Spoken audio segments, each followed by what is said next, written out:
Hello, everybody. Can everybody hear us? We've got 45 seconds until we start, so obviously that is when we should be doing our mic checks. Yeah, just as much. Well, now better than ever. I'm not. Hang on. Yeah. Well, what does the chat say? The chat says. Does anybody know how to fix a Roland DR5? I don't seem to be getting anything on this mic. Hello, check. Mic check.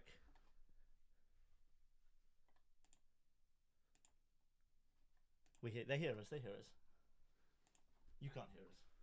Right. Okay. Hello, No, everybody. And can you hear Damien as well, guys? Yeah, both of you. Both, Okay, okay, that's good. fine. Well, excellent. That's fantastic. Damn, that was our get out. Yeah. Welcome to the live stream of whatever it is I usually do. Thank you guys for joining us. Today we're going to be talking probably about anything, definitely about Gordon Ramsay at some point, but also about remakes. Damien. Hello. Hello, Damien. What do you think about remakes? Aren't they wonderful? Everybody loves a remake. Yeah, they're not polarizing whatsoever. I don't think they're polarizing. I think they join people together because people think that they're shit. Do you know? All right, okay. Do you know what? I was thinking about this earlier. I remember when I was still a student doing my medical degree. I remember someone said to me, "Oh, did you hear they're going to do a RoboCop remake?" And I guess this was in like 2010 or 2011, and I couldn't believe it. I couldn't believe they were going to do a RoboCop remake, and I was thinking, was I naive, or has it ramped up in the past decade? Because if someone said that to me now, or I don't know, if someone said they're going to make a Die Hard remake, 10 years ago, I would have thought that would have been unthinkable. Yeah, I don't know. I remember hearing about the RoboCop remake quite a long time ago, and the rumor that I heard, which got me quite excited, I didn't really appreciate RoboCop that much back then, but I remember hearing that Aronofsky was slated to direct, and they also mentioned that Gary Oldman was going to be in it, and I definitely quite liked the two of them. Yeah, I thought it'd be quite interesting, but came around and it was fucking garbage. Yeah. Okay. So one thing I wanted to kind of touch on as well was, I think there's so much negativity about remakes. There's it's so easy to say things like remakes are just cash grabs. Remakes are easy, and just because it's easy to say that doesn't mean it's not true. But what about the Scarface remake? It's an interesting one, and you've talked about it before. Because just to be clear, the 1980s Scarface film, for anyone who doesn't know, is itself a remake of a 1930s film. But also they're releasing a Scarface next year. Yeah, it's with Tony Danza, I believe, and Tim Allen. I don't know. I think that's what a lot of people kind of roll their eyes about when it comes to remakes. Is that they generally don't add anything new to it. I think what you can say about the 80s Scarface is that they took a concept basically and made it very much its own. Right. The two movies are very, very different beasts in that kind of regard. But I don't imagine what they're going to be pumping out next year is going to be right. I think they're going to touch on a lot of the fucking. I don't know. Is it going to be set in the 80s or like modern day? As far as I know, it's modern day, and it's this Scarface is okay. So I heard it pitched as like this Scarface is a Latin American Scarface, which I'm glad there was that clarity because everybody knows that Cuba that doesn't count as Latin America or anything. Yeah, I heard someone say that that Tony Montana is a racist stereotype, like Al Pacino doing Latin, and it's like surely Al Pacino is Latin. Pacino is the fucking clue, isn't it? I suppose so. But not that sort of, the wrong sort of Latin. Yeah, Italian doesn't quite count. Right. It has to be Spanish or Spanish descended. Sicilian at best. We've all seen True Romance. Well, I don't know. I mean, I think that I think that remakes aren't automatically illegitimate. I don't know. I mean, I'm trying to think of remakes that I like, and the only I quite like The Fly. You're right. Okay. That was always quite a good one. We've got super chat. All right. What does this say? You need Buckaroo Banzai against the World Crime League. Remake The Wire as an anime. That's quite good. Remake The Wire as an anime, yeah, but like as a 20-second anime. But it's really well produced. It's super violent. It's like one of those things you can only watch once. Yeah, but people shit on it because they reckon it's kind of riffing on Battle Royale too much, you know. There's still a backlash. Well, don't worry, guys. We're going to get to what we would like to see remade pretty soon. But I just wanted to mention, True. Okay, you were saying The Fly. Let's talk about The Fly. Well, it goes back to my the point I made a couple of minutes ago. It's one of those movies that took like like the central concept and kind of made it its own in a lot of ways. Yeah, I mean, I like Vincent Price, and I do quite enjoy, the idea of someone with a fly's head on their body. But The Fly is one of those movies that I cannot help laughing at sometimes. Yeah. It's really silly. Yeah, as much as I don't say like prefer the two, but one thing that the original had, which the remake didn't have, was that fucking stunning ending. Yeah. Of him trapped in the web right at the end, just completely fucking hopeless. Help me! Yeah, that's fucking genius. Love that. Yeah, I think we missed a live like a super chat. If you just scroll up on the on the chat. Well, one thing I was gonna mention was True Grit. I really like that as a remake. I rate that as a Coen Brothers film, and I think that they were right to do it because it's something that I think they brought something to it by modernizing it, and it's the same with Scarface. The 30s version and the 80s version, whilst they're both quite violent, they're clearly set in different eras, even if it's just an era of the way things are portrayed.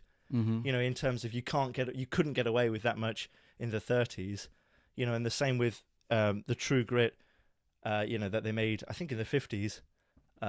They couldn't get away with the same sort of things. It wasn't anywhere near as cinematic. Mm-hmm.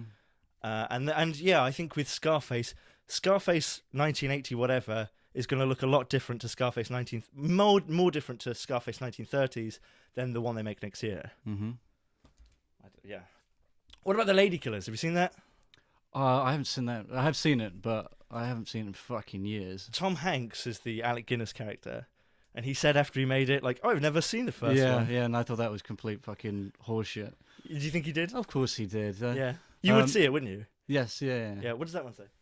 In the 70s, filmmakers weren't racking their brains to figure out what movie from 30 years ago previous they could reboot. Let that sink in a while. Yeah, right. I absolutely agree.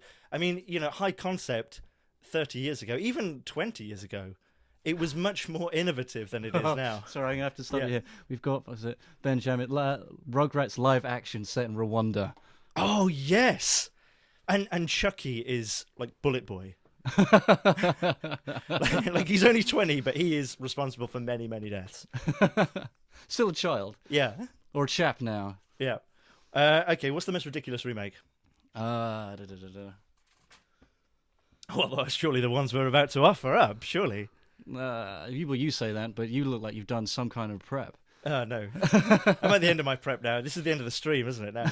We got Remake George Lucas. That's fucking genius. Remake George Lucas. We can rebuild him, ladies and gentlemen. Yeah, I don't understand. We've been on the operating table for hours. He's more cocaine than man. But Ladykillers was interesting because, like, the Coen Brothers Ladykillers, I thought was actually a pretty good film, but it was kind of like, why even call it the Ladykillers?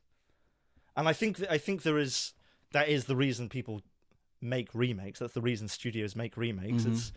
It's for the instant recognition. You're going to get more people coming to see something called RoboCop. It doesn't matter if it's like RoboCop. It doesn't matter if it pays respect to the original film.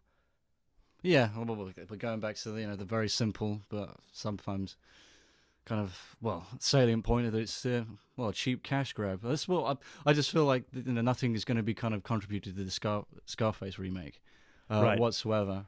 I think like Scarface. Surely everything you could have said has been said in Breaking Bad. I mean, the situation hasn't changed since Breaking Bad, has it? I feel like the 80s Scarface is something that has become quite iconic and caricatured subsequently. And I think that's there's like the image of Tony Montana, which is what they're going to be trying to kind of spin out for a little bit.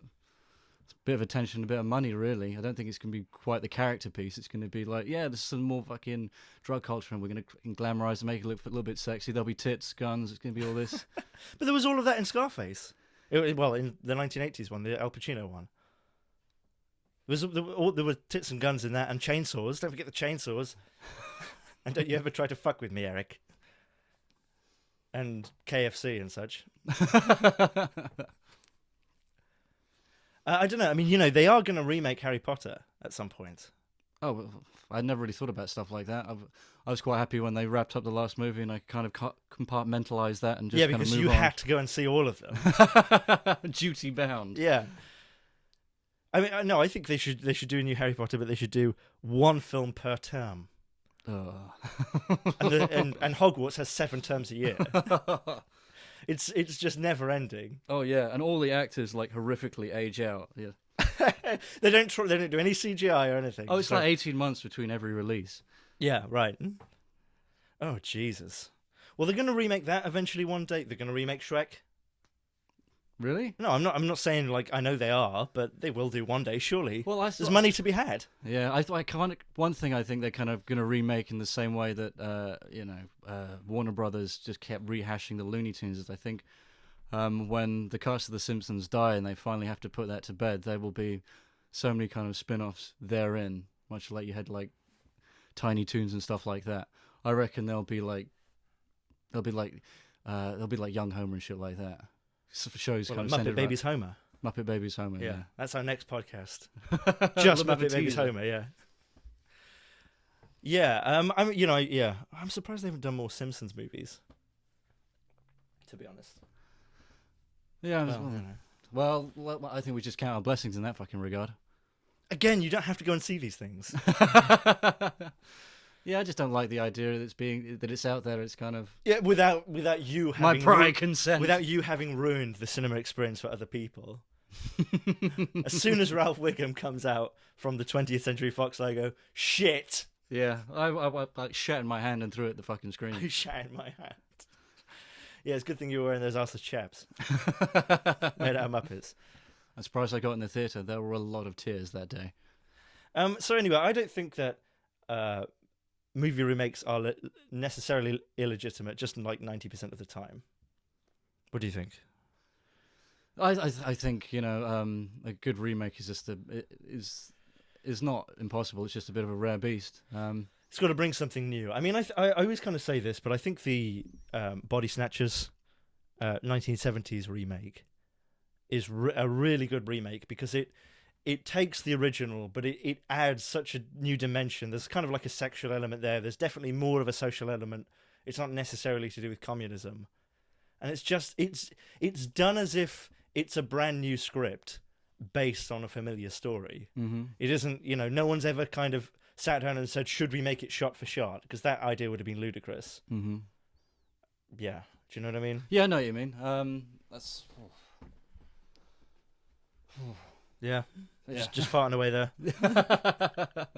Yeah, I suppose this is what the listeners don't always get, but there's a lot of dead air when we do this stuff. When Damien says dead air, he means like air straight out of his ass. Yes, yeah. Yeah. So you've got all that to kind of look forward to. There's only going to be like 20 minutes of content here. The rest of it is me just going, please, for the love of Christ, say something. What's that movie called again?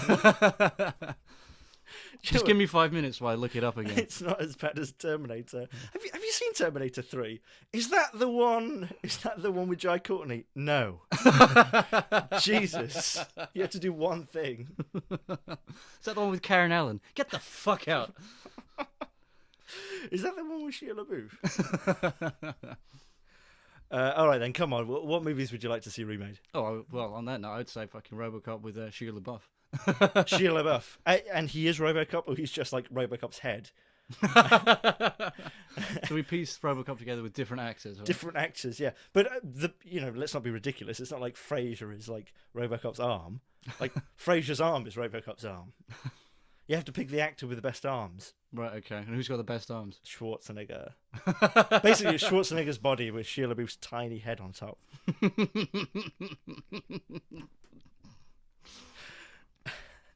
Okay. And so what is Shia LaBeouf fighting in this fucking thing then?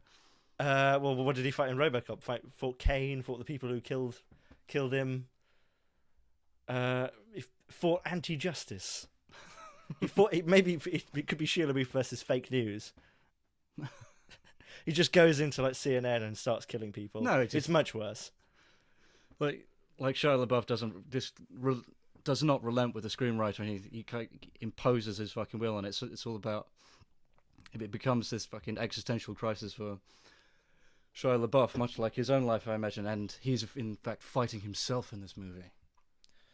So like RoboCop is the kind of film manifestation of Shia LaBeouf's existential crisis, but Shia LaBeouf in turn is like the manifestation of an existential crisis for a much better actor. Like Richard Pryor is alive and well, and Shia LaBeouf has come out of his brain. You know, it was that, or Richard Pryor's dog going, "Oh, Shia." And with every extensive rewrite, there is less robotic parts of his body. But the only thing left is like maybe some metal kneecaps or some shit like that. Well, this is a problem with remakes, because I was just about to say I'd like to see no evil, hear no evil, but I wouldn't want to see it with different actors, right? Mm-hmm. So what do you do? What do you do about that? CGI. And then just cobble together all of Gene Wilder's bits from Willy Wonka. I was going to say See No Evil. From See No Evil. It's just a shot-for-shot remake. But I would like to see that. And do you know what, as well? I was watching Groundhog Day a while back, and whilst I do like Groundhog Day a lot... What's the matter? What are you looking at? Well, while we was watching... there's a pigeon outside, and I've been distracted. While I was watching Groundhog Day, I did think like that has been dated. That is dated. Groundhog Day, is it? Yeah. Yeah. A lot. You know, if they made it now, even with the same script, it would be a lot different. And I don't know, it's something like I'd like to see remade, but I wouldn't like to see it bastardized, so I don't want to see it remade. No, I don't imagine that would be a good idea. I imagine it would have to focus on like so many fucking so many kind of like modern kind of like fucking quirks and shit. I imagine there'd be so many people like fucking around on smartphones and they have to do like jokes about shit like that. Right. Well, why do you say that? I don't know. They'd have to like the shit that people would be doing in this town. They just have to. Well, they'd make it more fucking modern. I imagine, just off the top of my head, I think that would be one of those kind of modern angles which would just make my skin fucking crawl. Right. Okay. But why in particular smartphones? I mean, Oh no, it's just off the top of my head. they make a big deal out of smartphones? I wasn't saying that's just smartphones. I mean, it's very specifically like quite a few years out of date. Like, there's a bit where whoever is the lead in our Groundhog Day movie is like, oh, these teenagers doing their twerking. You know what they should do? They should remake Groundhog Day, but it still has to be Bill Murray, right? So he's still trapped in this one fucking day, but it's been like 30 years now. But Andy McDowell has continued to age.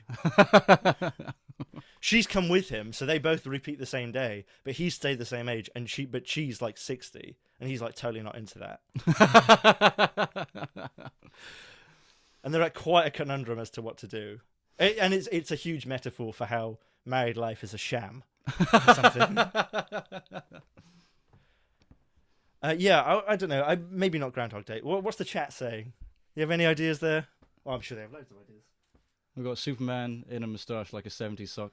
Yeah, Superman but with a moustache. That would be amazing. I would go to see that. It doesn't say remaking a movie. I think he's just... I just want to see Superman in a moustache, yeah. It would be a good look for Superman. I'm sure you can Google that. Save yourself a lot of effort. I'd like to see Superman with a moustache, but his moustache, the bristles in his moustache are just tiny men who also have moustaches.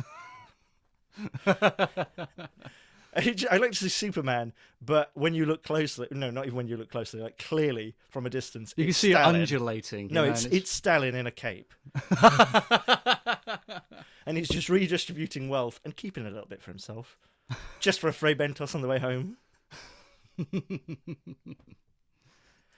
Well, okay. I was gonna ask you about Girl with a Dragon Tattoo.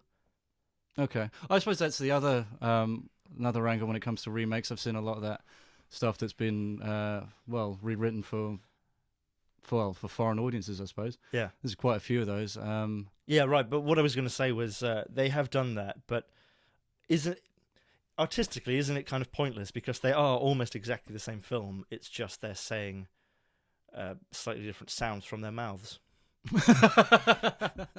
You know, they do look very similar. I mean, yeah. I mean, that would that description right there, I suppose, is the most autistic explanation of it. Thank you. Is it legit? No, I can kind of see. I don't know, because I've like discovered movies I like kind of through that. I've seen. Was it Quarantine? Was the kind of American remake of Wreck, and I found Wreck through that. Yeah, right. Otherwise, I wouldn't have reached me at all. I don't think. Well, not for a long time. And I kind of, I say they kind of work on that regard, but the movie itself is kind of unnecessary once I've gone and seen the actual. Yeah, the original, I suppose. I'd love to see some filmmaker on the red carpet for something, and it's like a $400 million movie, and they'd be saying like, oh yeah, oh hello Hollywood Reporter. I just want to say to anyone watching, I mean, this movie's okay, but I made a movie 8 years ago for like $1 million. It's much better. By all means, please. Yeah, it is in Finnish, but it's much better. I don't know. Well, I don't know whether it's legitimate or not.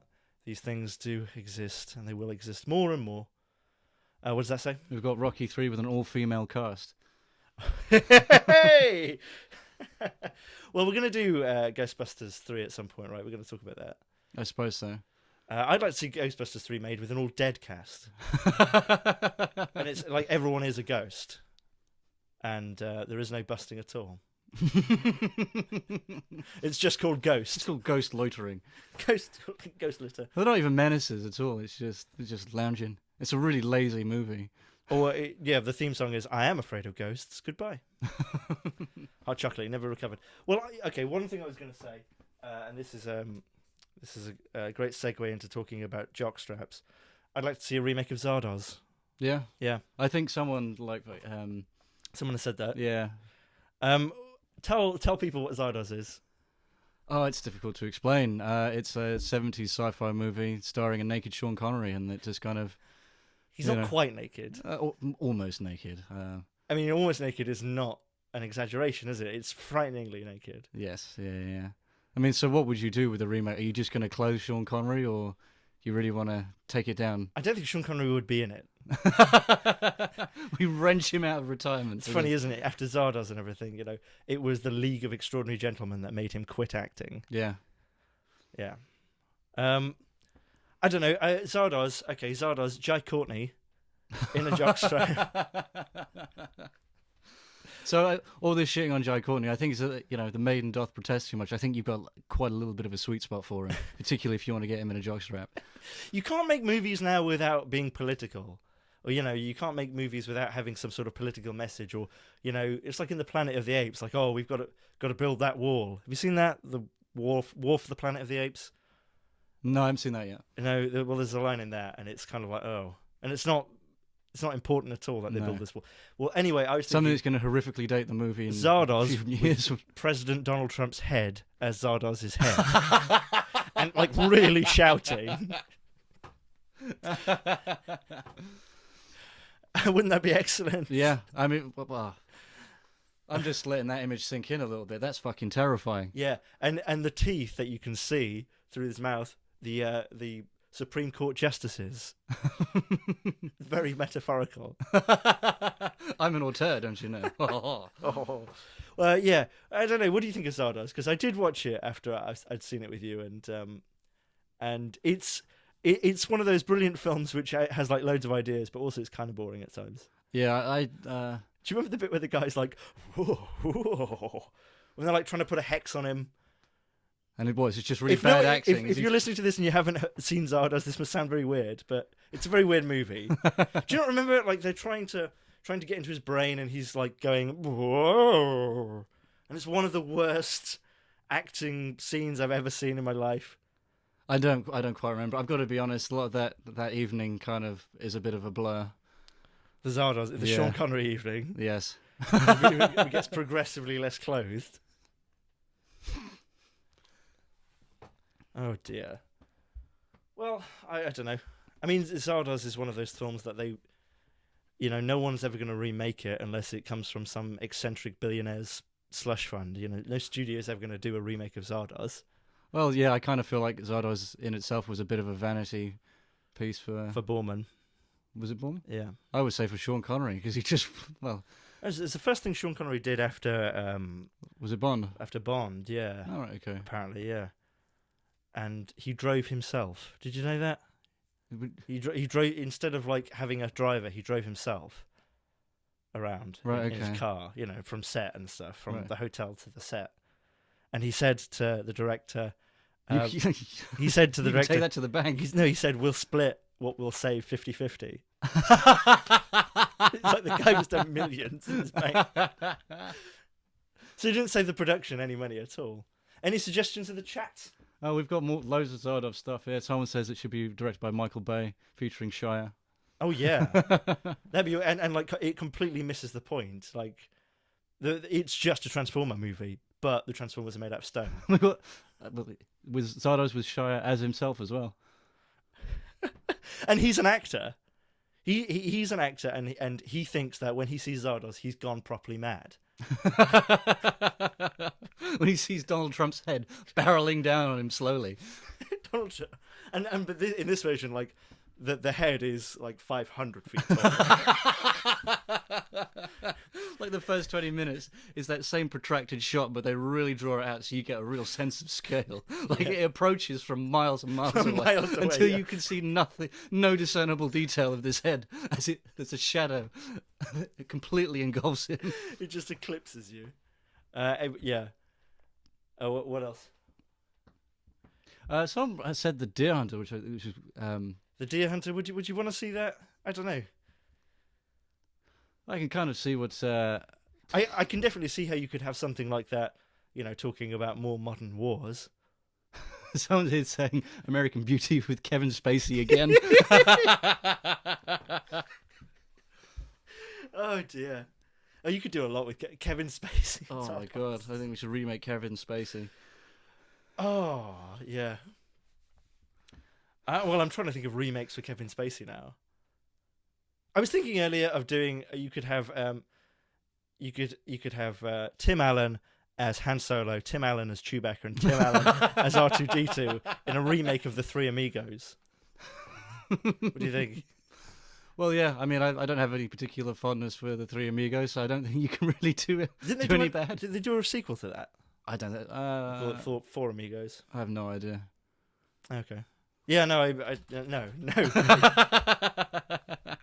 Oh, I'm surprised they haven't remade Airplane. I'm surprised they haven't remade Naked Gun. No. What have we got here?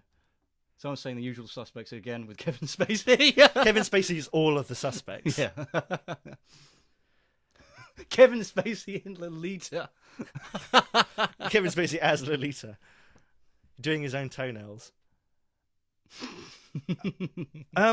Yeah, that's interesting as well, because obviously Lolita, when it, the black and white version with Mason, that was really shocking when it came out, and then the one with his name. They did a more modern remake. Yeah, they did with Jeremy Irons. I haven't seen that.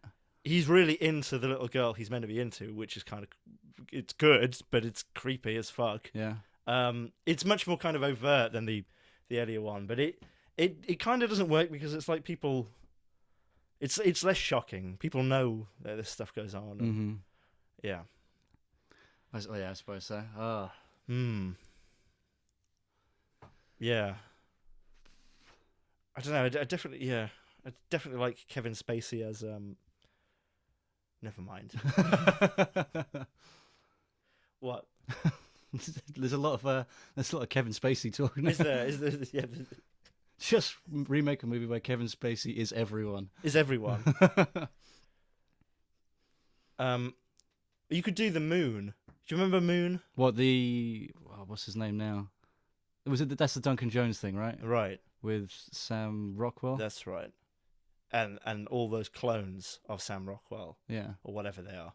You could do that, but everyone is like, it's Kevin Spacey. You think the next clone is going to be Kevin Spacey, but then it's Harvey Weinstein, and then it's Louis C.K. And then it's someone else. What did Louis C.K. do? He came in a plant pot. No, that was Harvey Weinstein. He got his cock out in front of some people. Right. Okay. different people at different times. Right, okay. Well, in a sexual way, just an aggressive way, like, get the fuck back. I think it's always a sexual way. I don't think you can get your cock out in front of somebody and say, well, never mind. I don't know, Damien." maybe if I'm getting mugged, if I just, like, suddenly whip my dick out and be like, yeah, back off, bitch. Yeah, I mean, I think that would probably work, but you're taking a great risk if you get your cock out, aren't you? Because, you know, if that person isn't fooling around, that's the first thing they're going to cut off. Yeah. I clearly haven't thought this through. What about if you just screamed? Have you ever been mugged? No. Okay, No. neither have I, but I just imagine if you just scream. That would work for you, Damien. Just be the biggest bitch you can. Biggest, loudest bitch. You'll be absolutely fine. Do the Larry David thing and fall over. And that's pretend to be having a heart attack. Okay, well, if they did a remake of Die Hard, seriously, if they did a remake of Die Hard, what would they do? Well, I mean, you were talking to me at some point. There's going to be like a younger John McClane kind of franchise coming up. Yeah, young John. Little John. Little John. Yeah, because it doesn't really quite, the brand recognition doesn't really kind of carry over. Why has he got a bow and arrow? Yeah. Yeah. How could they make that work? They couldn't, could they? No. Well, we're going to find out because it's on its way.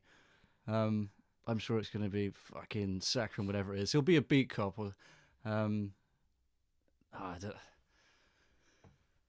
don't know. He's a beat cop. Well, I didn't mean that. No, I meant a remake of Die Hard. Oh, right, okay.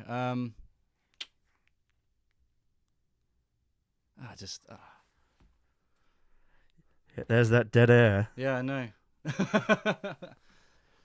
Yeah. Do you have anything? I have nothing right now. Okay. Well, I'm trying to think of like the most ludicrous but also kind of possible remake, because Die Hard is definitely one. I mean, I guess, you know, kind of what they're doing now is they're doing soft reboots, right? Mm-hmm. Instead of remakes. So, you know, that was the whole Prometheus thing. So what's the next step? What's the next thing that you can soft reboot? It's obviously Police Academy. It's obviously Police Academy, and it's obviously TJ Hooker. And it's obviously TJ Hooker, and it's obviously Tech War. Do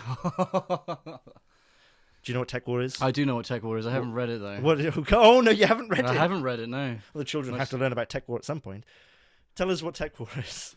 Oh, it's some kind of... Well, it's a sci-fi novel written by William Shatner, isn't it? Right, okay. So obviously I haven't read it either, but from the bio that I read about it, it is an attempt by William Shatner to combine the worlds of Star Trek and TJ Hooker. And they're both right. You know, the executive producers of those shows must have just met in a car park one day and said, "So we're going to let him do it? Yeah, keep him happy.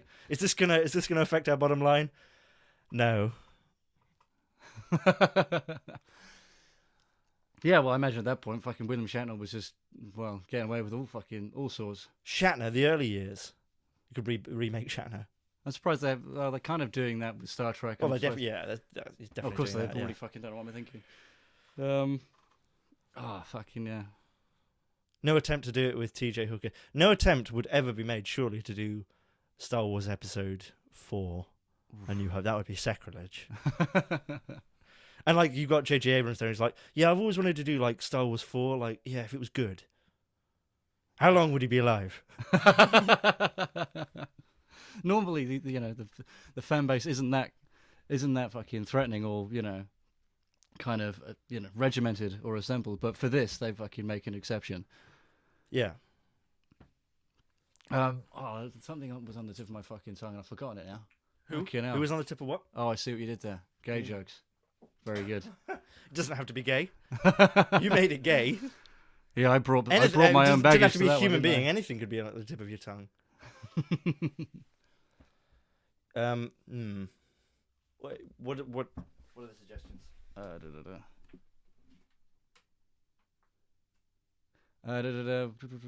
Fucking hell. All right, okay. How about Battlefield Earth? Oh, I actually watched quite a bit of Battlefield Earth the other day. That's the John Travolta thing, right? That is the John Travolta thing where everything is a Gilliam Cam angle. And it is. I I mean, why would you want that to be remade? It's brilliant. It is a beautiful work of art. Oh, someone's Sure. here saying Lawnmower Man. Tons of potential. Yeah, it definitely did have tons of potential. But they should also keep the really retro Yeah. CGI. You know. Oh, I quite like seeing stuff like that. When people used to imagine what virtual reality would look like in the 90s, and Or now. now it's a little bit more impressive. But I mean, it's lovely to see what like computers were capable of, or, like the high end when they were doing that kind of shit. Right. I know what you mean. What was the thing we saw where they dig into the center of the Earth? The core. The core with Aaron Eckhart and some Stanley Tucci and Yeah. some other fucking and shithead. and that's bizarrely from like the mid 2000s or something, and the graphics in that are like Lawnmower Man. Yeah, it was like 2 kind of years later or shocking when they something. get through the crust, and it looks like everything's kind of rendered on a PS2. Yeah, built with Sony. Well, they could have fucking bankrolled the fucking thing. You never know. Well, I don't know. I'd quite like to see that remade. Someone mentioned earlier the Elephant Man. Oh yeah. Yeah, I mean I like the Elephant Man a lot, but I always thought it was let down a little bit by its prosthetics. Oh yeah. Yeah, I thought it was a bit too. Like an Elephant Man, where it's all John McClane mall cop. Yeah. Yeah. So what they do? What Elephant Man? But this time, you know, Rambo, the gardening centre years. Yeah, sorry, go on. They dispense with practical effects at all. It's all entirely CGI. That's a really offensive fucking remake. But it's not good. It like doesn't move properly and all of that. It's like not like the lighting's not rendered properly, because like they don't even use like a stand-in or anything like that to kind of mock up the effects. It's all entirely generated, right? Right. And the worst thing is they did all this and then they realised, oh wait a minute, we filmed the actor with a mustache, and we don't want him to have a mustache. That's ridiculous. So you've got to CG out the mustache. so we might as well build from the ground up. Yeah. Yeah. And then they're like, actually, his skin tone's all wrong. Yeah. Okay. Okay. Now, someone was saying. Well, what are you looking at? Someone says road trip. You're getting sucked into the chat. Yeah, a little bit. Don't look. There's no way back. If you look into the chat, they will look into you. My eyes. We've got 101 Dalmatian, but the runtime is just people collecting dog shit. Deliverance with Kevin Spacey. I think we've got ourselves a theme. Oh dear. Oh, someone said that They Live. I think that'd be a pretty good remake. Yeah, no, actually, that's a really good. That's a really good idea, because again, They Live. They Live is one of those movies, and I don't want to shit on it because I know a lot of people like it, and I like it. It had a great concept, but I think it's one of those movies that like passed me by, and I only saw it a few years ago, and I thought, how have I not seen this? This sounds brilliant. So this guy puts on sunglasses, and he can see what the world is, and the world is billboards telling you to consume and obey, and in fact, the world is run by these aliens who have infiltrated human society, and they've made it kind of super capitalist, exploit everything. And then you watch it, and it's very 80s. Yeah. I mean, it just completely kind of lost wood towards the end of the movie when he just kind of has to go to a TV station and blow up a. Right. I don't know. I felt like it's one of those movies that should have just had a completely despondent ending where there's just no winning. Yeah, like in the Body Snatchers, I think in all of them really, they really get home this idea that, you know, you are utterly powerless now. Like you know, every second, you know, thousands of people are becoming one of us. And I think in They Live, they didn't do that. Santa with Muscles with Kevin Spacey. What's Santa with Muscles? Is that the one with That's the Hulk Hulk Hogan movie, yeah. Right. We actually watched that, didn't we? All of it. Yeah, and I couldn't tell you anything about that fucking I remember movie. it being very, very cheaply made. Deal or no deal, but it's a psychodrama. It already is, isn't it? We're watching a man pretend to have a conversation with someone on a telephone. Are we not? Yeah. we're just watching Noel Edmonds just descend into complete madness. Deal The reveal is that there's never been anybody in that studio with him. Deal or no deal, but it's Kevin Spacey, and it's all filmed in the bottom of a nuclear bunker, and the people who win get to live. Yeah. Someone mentioned Soylent Green as well. I think that could kind of. Yeah, I don't know. I think you can get away with it with the right kind of treatment, but I'd rather they made. So Soylent Green is based on a book called Make Room, which I actually have on my shelf there, and it's pretty good. And in Make Room, they don't mention Soylent Green. I think they mention it, but it's not. It's not part of the story, and it's not. Soylent Green is people. It's nothing like that.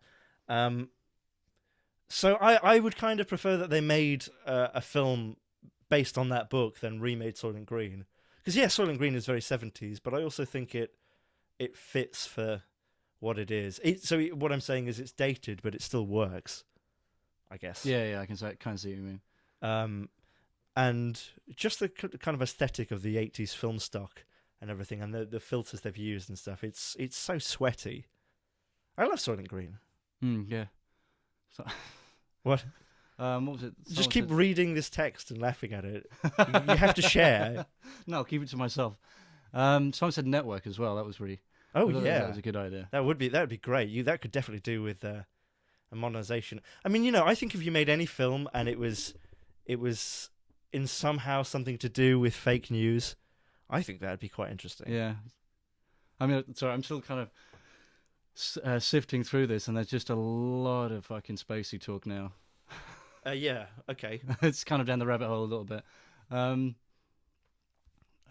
said Brazil. Brazil would be fun. I don't know. Why do you need to remake that? I don't think you. I keep forgetting that we're talking about. We have to call it like Portugal or something. I keep forgetting that we're talking about remakes we'd like to see made, not ones that could actually happen. Yes, they already remade Brazil. It's called B-movie. Because I'm sure they use the same fucking music. Yeah. I watched like Ants again for the first time in years, and that's almost the same fucking music as well. Is it? Yeah, it was kind of shocking. I did a bit of a double take when I. Can you give us an impression? Absolutely not gonna do that. What was I gonna say? What was I gonna say? What was he gonna say? What was I gonna say? I can't remember. Talking about Brazil. No, who was the person I was gonna ask you to do an impression of? Christopher Walken. Oh right, okay. Why? Who did you think it was? I thought you were going to say do an impression of the music. Start singing down the. No, do an impression of Christopher Walken because he's the main character in that, right? And Woody Allen. Woody Allen and Christopher Walken in Ants. What the fuck? What a time to be alive. Yeah. Well, what I was kind of shocked was I kind of forgot that fucking Stallone was in that fucking movie as well. It's Barbados. Yeah. Yeah. Well, yeah. Give us your Christopher Walken impression. I know it's really good. No, man, I can't do it. I don't do. Is that it? Well, okay. I just affect a stroke, a minor stroke, and that's how I do my impressions. Mm-hmm. Do you want to hear mine? Go on. Doctor. This watch in my ass. That's smashing it, bud. With the hand. Yeah, sorry. It's with my hand. I don't know. What about... okay, all right, never mind. We probably keep the gesturing to a minimum since this is a theatre of the mind. Yeah. They could remake Ants. What about Bug's Life? How come that never spawned a fucking sequel? Well, I'm sure it's on its way. It's been like 20 years. Yeah, but I mean, there's a huge fucking leap, gap between Toy Story 2 and 3. And they're doing The Incredibles now after like 15 years. Are they all grown up then, or are they the same? I have absolutely no idea. I was going to say they're the same size. It's The Incredibles babies.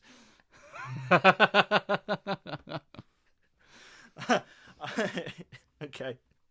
Well, now I'm maybe Die Hard, but like instead of John McClane, it's Alexei Sale. There must be like 3 people watching this. Yeah, I mean, I was about to commend you on that, Paul, because that came out of fucking nowhere. I have not heard that name in years. Oh dear. Fucking hell. Is he still alive? I don't know. Welcome to this podcast. Is he still alive.com? I was thinking that they could remake Titanic. There's many different ones. But there's a twist; it doesn't sink. Because there's a film called Titanic 2, and it's produced by oh fucking hell! I want to say Mark Sloan. Who's the guy who plays Chim Chimney? Dick Van Dyke. Dick Van Dyke. It's produced by him and his son. Right. Okay. It was on the Sci-Fi Channel. I watched it about 10 years ago on the Sci-Fi Channel, and it is just the most atrocious thing. Oh, I mean, what happens in that shipbox? There's a ship called Titanic 2. Oh, for fuck's sakes! Really? Yeah. And the ship is CGI, and there's a bit where the ship is in like a huge mass of water, but you can see the box of water. Do you know what I mean? They haven't got it to the edge of the screen. It's incomplete. It's unbelievable. And Sci-Fi Channel were like, "Oh, this looks great. Wait a minute, Dick Van Dyke's name is on this." Yeah, and then notorious for pumping out all kinds of fucking dirge as well. Mm-hmm. Well, if it fell through their fucking net, oh, damn, that's bad. Yeah. I mean, I guess one day we really will be talking about what era of Spider-Man was the best. I think they're already doing that. Because they're already doing that. It's like James Bond all over again. Oof. But that is different, isn't it? What, James Bond? Yeah, well, they're not remakes, but they are. It's like Doctor Who, isn't it? It's different. Yeah. I mean, they kind of make it something different every time. Yeah. And what was it? Was it George Lazenby? He did like one Bond when he was kind of really kind of PC and like respected women, all this kind of stuff, and it was immediately panned. We're never doing this again. Timothy Dalton, I think it was. Bond is all about hating women. I mean, there's definitely some kind of, arguably some kind of overtone like that. But he's not a misogynist. He's just got this thing in his mind where, like, for some reason, like, he was battered over the head by a monkey wrench, and he's like, "Oh, fucking communists." But when he says communist, now in his mind he visualizes a woman. For some reason, he looks at Lenin, he's like, "Fucking women." The two are crossed in his brain. Who would play Bond doing that? What do you mean like that? Like tribbing? Who would play Bond in that film?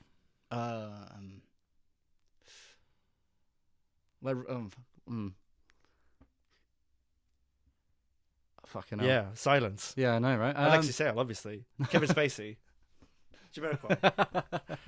Jamiroquai. He's not in enough films. Yeah. He needs a resurgence. He was in the fucking Teletubbies for a while, though. It's the same hat. Oh, dear. Okay,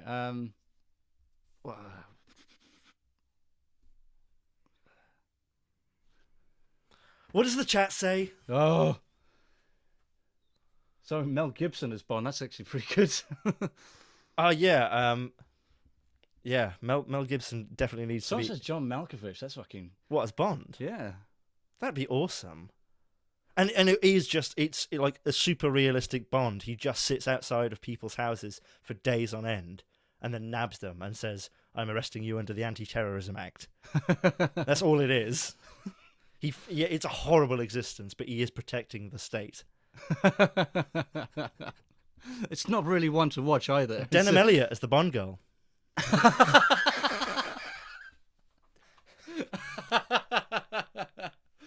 Oh, for a second there, it actually had weight, and then completely melted away. Well, I think John Malkovich would be a wonderful Bond. I think he would also be a wonderful Harry Potter. He's just great as anything. But isn't John Malkovich too old? I would say so, but someone was saying fucking Tom Waits as Bond. Yes. And he just goes into hotel rooms and blows people away. It's just really fucking savage Bond.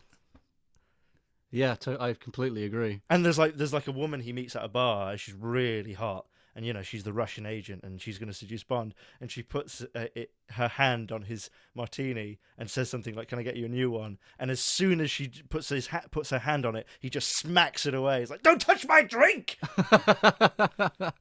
Like 30% of this movie is just footage of Bond like freebasing in his hotel room. It's just Bond's got the shakes. He's putting a wire. It's very banal. There's no like there's no villain or anything. It's just like Bond has to complete a series of simple day-to-day chores. Bond is a telecommunications worker who has to rewire somebody's house. Who would be Q? Oh, if we got Tom Waits. I'd obviously be Dizzy Rascal. Honestly, he'd be a great Q.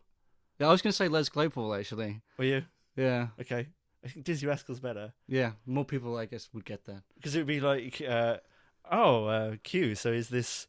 How did you come up with this pen that is also a laser that can shoot planes out of the sky and also brush my teeth? And it'll be like, "I'm bonkers!" That's it. That's what he says. That's what he says, yeah. And then Tom Waits is just he fucking... pipes down. Bond is shit-faced at this point, so as soon as he hands the pen that's exploded, like he gets halfway through the movie, completely blows his head off his fucking shoulders. It's a fucking nightmare. So this Bond film, there's actually 20 actors playing Bond. It's about how they all accidentally kill themselves. About how they're reborn every 20 minutes. What about Michael Palin as Bond?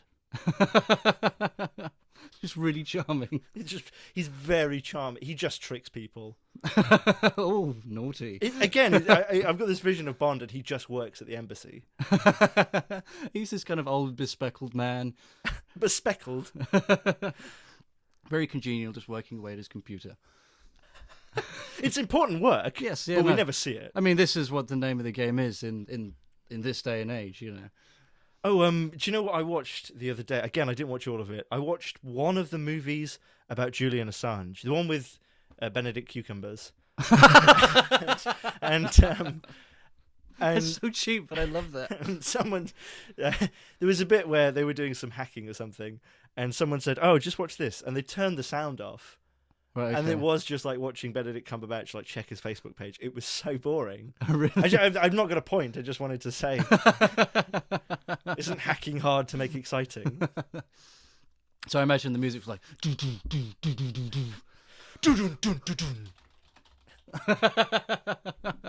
There's a lot of keyboard stuff, isn't there? Yeah. Yeah, I don't know. How would you make that exciting? Well, hacking. Yeah.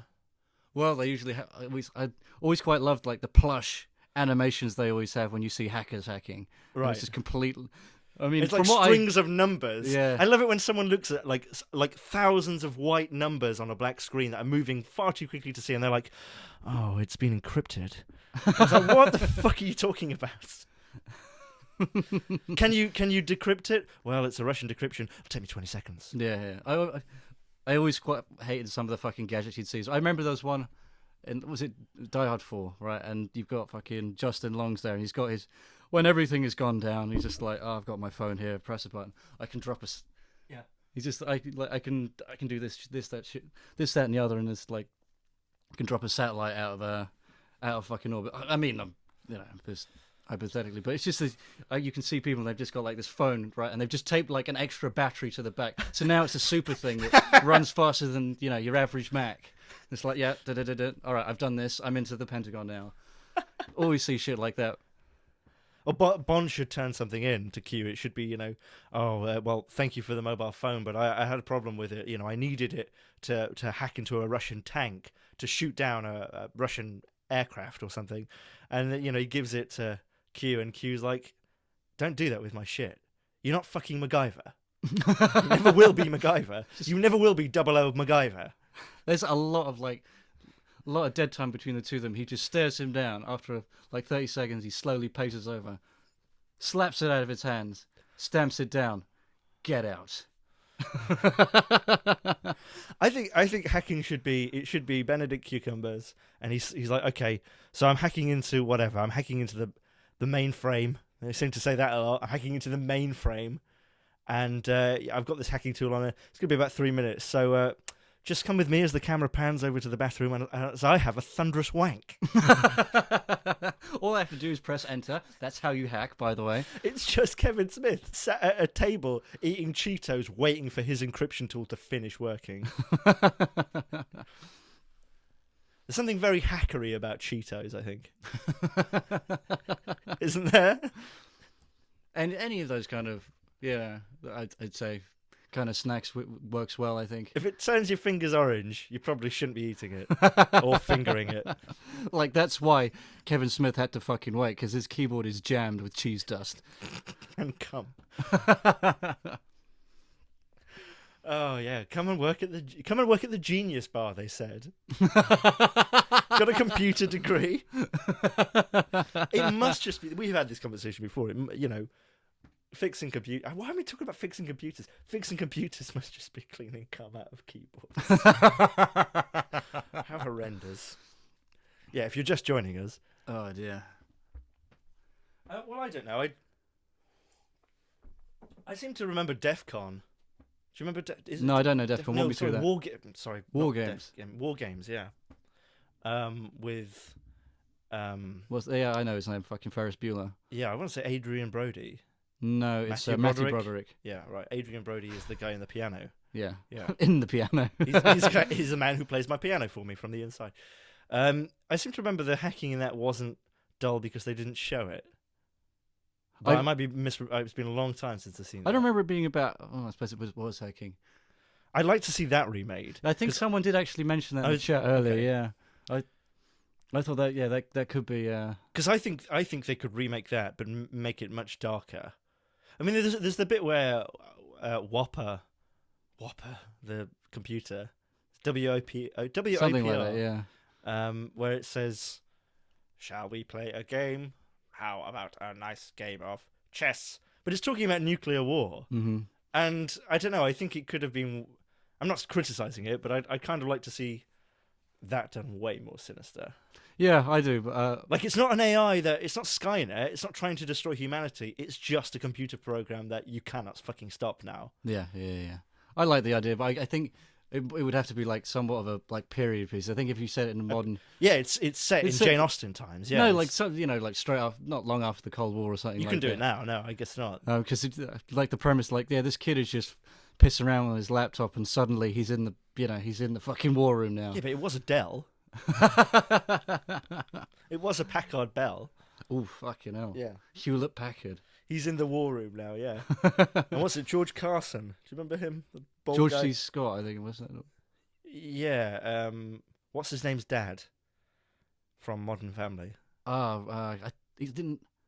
I don't know. Are we still George C. Scott? Who's... The bald guy who's the general in Wargames. Oh, right. Oh, what's his name? Well, anyway, I think we're really sidetracked on that. Yeah, I'd like to see him walking around with a cup of tea, but not completely this is a new computer. Like someone who is a technical person. They always seem to kind of miss that. Like when they have these war rooms and stuff in these movies, it's always kind of like a general, and then he's talking to a scientist, and it's like, well, what does that mean, Doctor?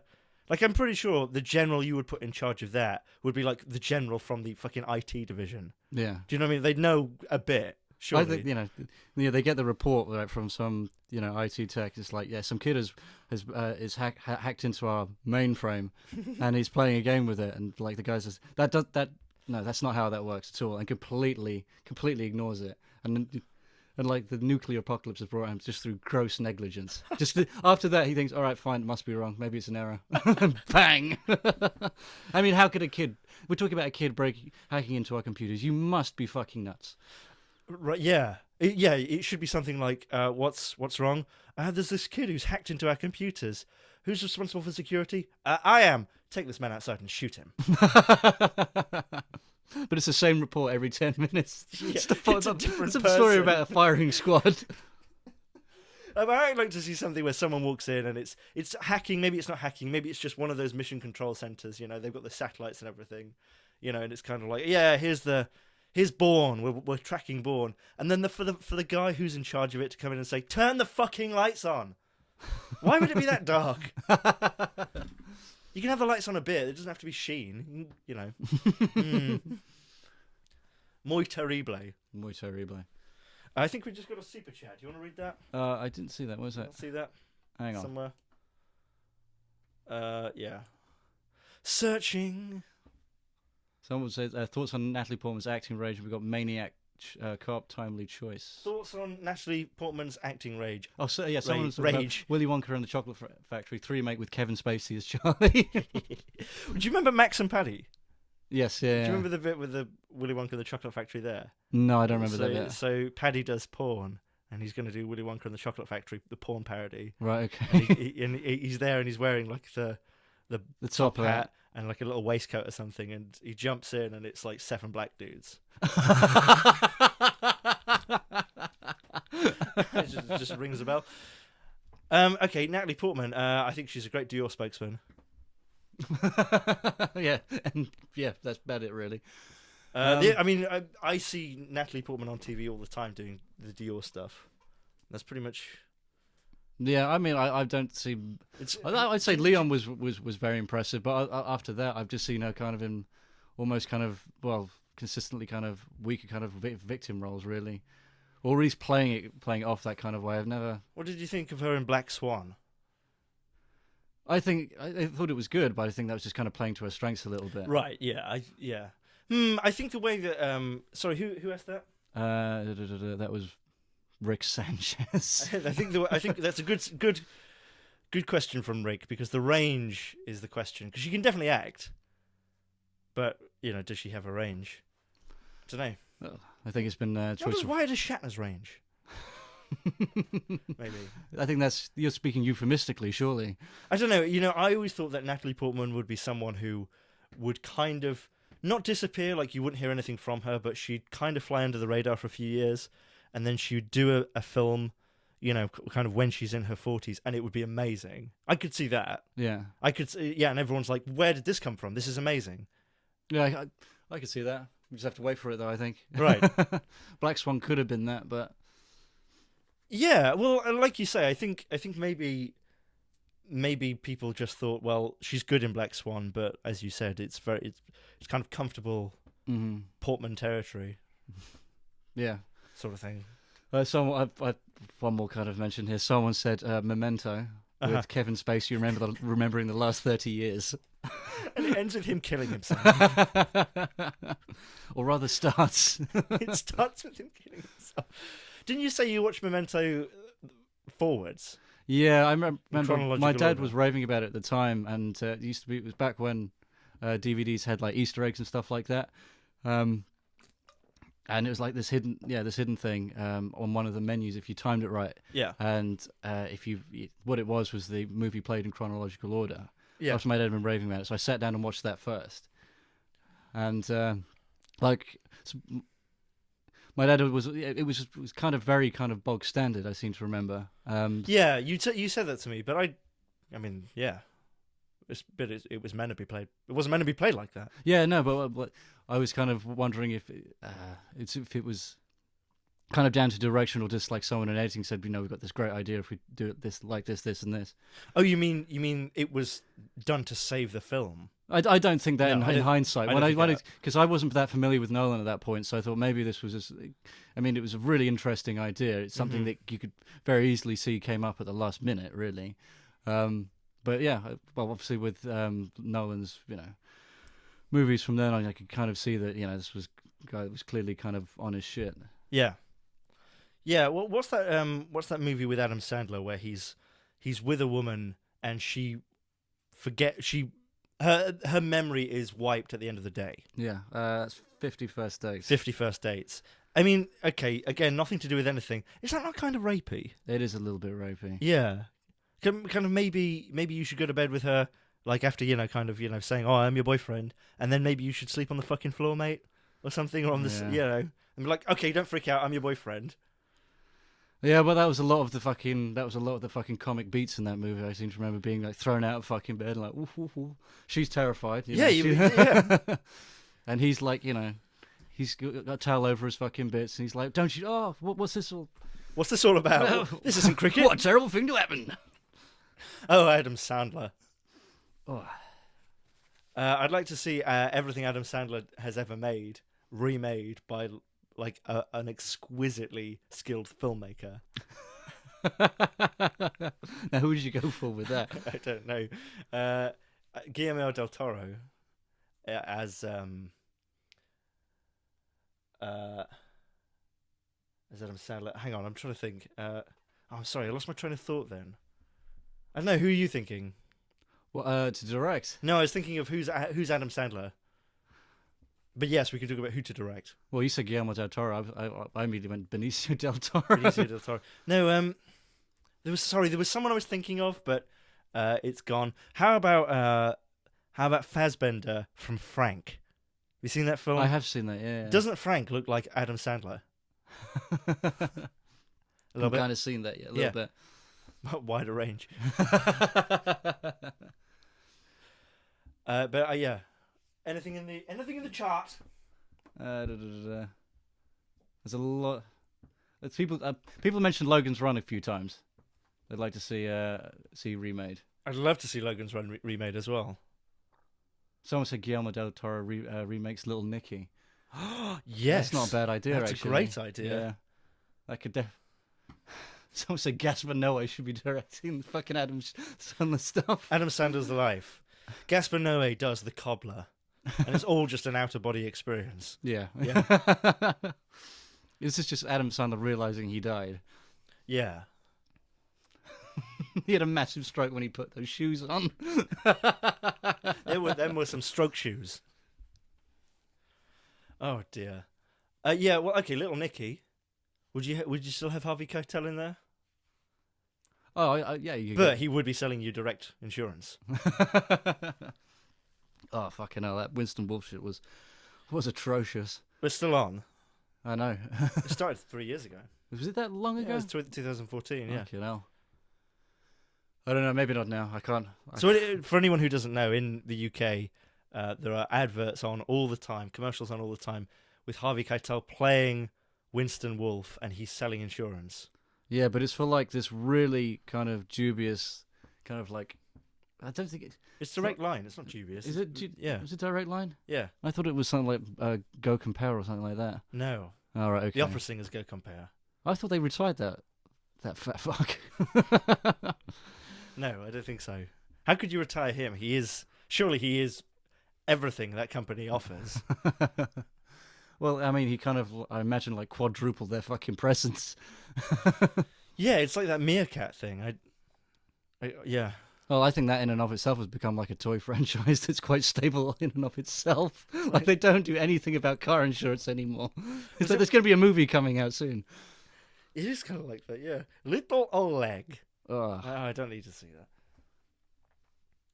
that. Do you think they would ever remake Terminator?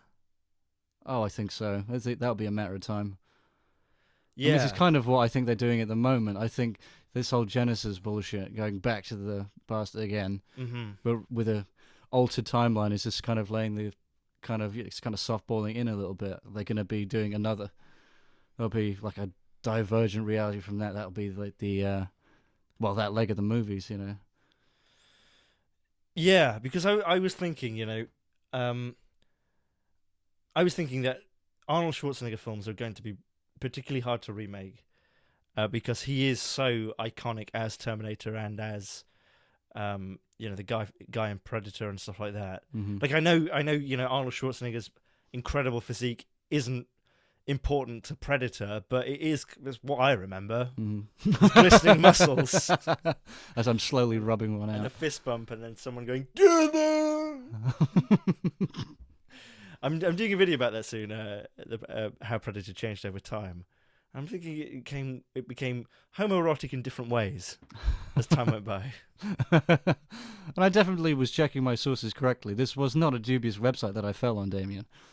What about if they remade Catwoman with Halle Berry?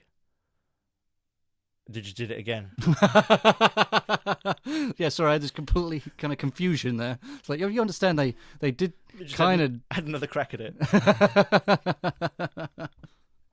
And this time it's even more half-assed. It's like, well, we had some money lying about. She wasn't doing anything. We had some money lying around. We had a camera. We had a bit of a microphone. Well, we did what we, Halle Berry didn't realize that there was so much bar salts in there, in that glass. God. So basically, we're just doing like a fly on the wall documentary. She just happens to molest her pet cat. It's got really nothing to do with the Batman. It's just about how Halle Berry has become exceptionally lonely recently, and she's adopted 15 cats. You can never just have one, can you? Well, it doesn't matter, because as soon as you get one, you are a Catwoman. Oh dear. Anything else in the chat? Nothing. Should we wrap it up soon? I think so. Yeah. Okay. You don't want to read. All I hear is thank God, thank fucking God, thank God. Yeah, we're stuck in this.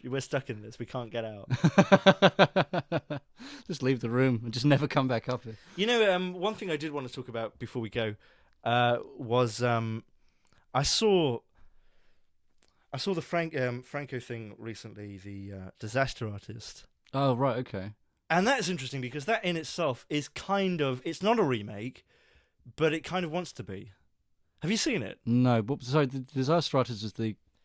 It's the story of the room. Yeah, but it's based on Greg Sestero's book. Greg Sestero is the guy in the room who's Mark. Mm-hmm. I went to a screening where he was there recently. He did a Q&A. I didn't stay for it. I didn't. It was interesting because it wasn't quite what I expected. I've only read bits of the book, and yeah, it was very weird because the funniest bits were them recreating the room, and it's like, but the room does it better. Yeah, okay, I can kind of see that. But was that the bulk of the movie, or? No, it ends with side-by-side comparisons, which aren't in the movie. So, I'm tearing you apart, Lisa, and then, was it James? Who is it? Franco? I can't remember his name. Oh, no, I can't remember. Okay, just look it up for me, would you?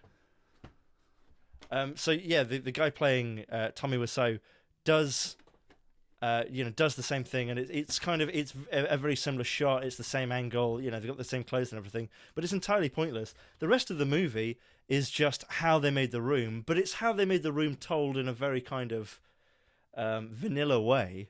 James Franco, sorry. James Franco, yeah, James Franco. Like there are definitely these hints about Tommy Wiseau. I don't know if this is true or not, but the film definitely hints about Tommy Wiseau being gay. Like, does he like this? Does he like Greg Sestero? Because he's into him.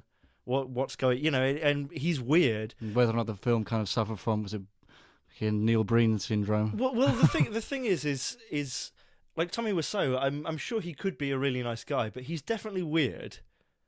Like, oh yeah, without a shadow of a doubt. Palpably weird. He's the sort of person that you could walk into a coffee shop, see only the back of, hunched over 20 feet away, and you'd say, that guy's weird. We clocked him, he's weird.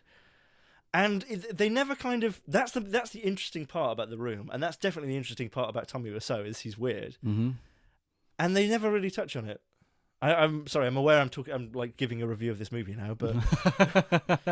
I give it 2 thumbs up. 2 thumbs up, right up stars.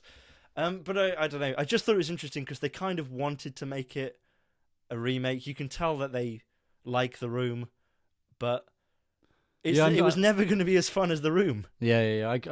I get that. I'm only looking at a couple of thumbnails here, and I'm seeing James Franco in the wig. And I think for him it was just kind of a love letter, really. I think he just really enjoyed it. Kind of wanted to just play around being that guy. I think it's made in good spirits and everything like that. I just think it's a little bit. It's a bit like a fan movie, but made with, millions and millions of dollars, to be honest.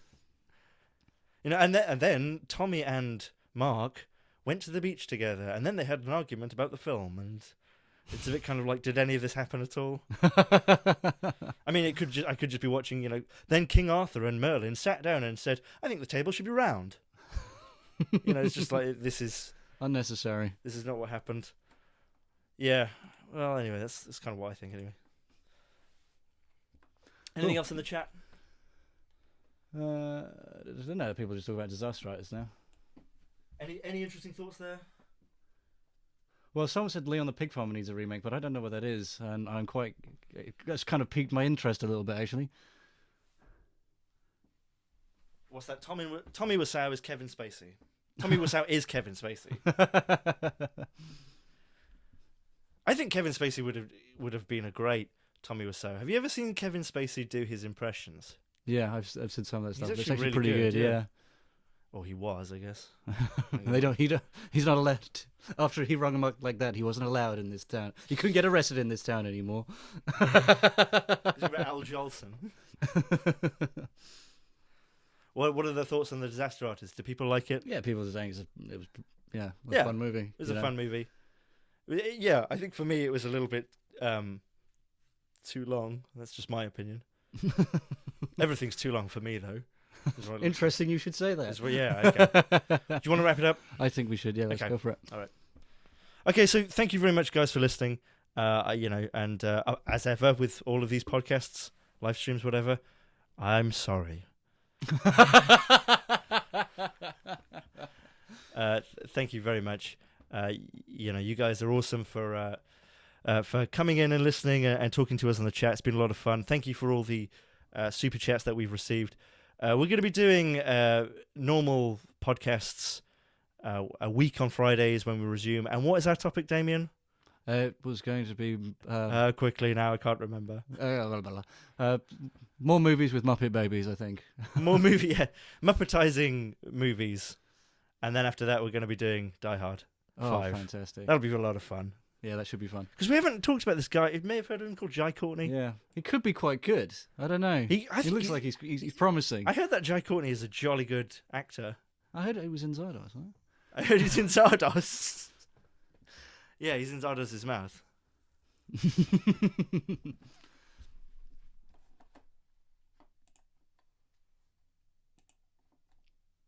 Okay, just a minute. All right, okay.